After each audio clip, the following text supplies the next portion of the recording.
অল্পের জন্য 7-আপের লজ্জা থেকে রক্ষা পেল ব্রাজিল, তাও আবার চিরপ্রতিদ্বন্দ্বী আর্জেন্টিনার কাছে। দক্ষিণ আমেরিকার অনূর্ধ্ব-20 চ্যাম্পিয়নশিপে কাল রাতে সেলেসাওদের 6-0 গোলে বিধ্বস্ত করেছে চিরপ্রতিদ্বন্দ্বীরা। দুই দলের মুখোমুখি দেখায় এত বড় ব্যবধানের পরাজয় ইতিহাসে এটি প্রথম। জাতীয় দলের যে কোনো স্তর বিবেচনায় ব্রাজিলের বিপক্ষে এটি আর্জেন্টিনার সবচেয়ে বড় ব্যবধানের জয়। এর আগে 1940 সালে রুকা কাপে ব্রাজিলকে 6-1 গোলে হারিয়েছিল আর্জেন্টিনা জাতীয় দল। কালকের ম্যাচে 84 বছর আগের সেই রেকর্ড ভাঙল আকাশী নীলরা।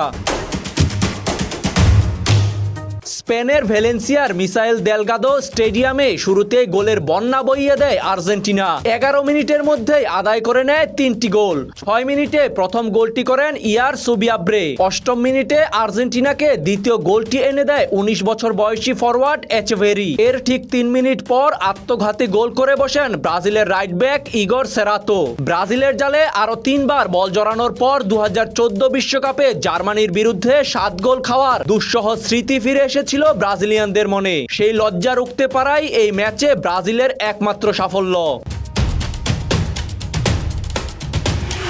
তাজিম আশরাফ, বিডি আর্কাইভ।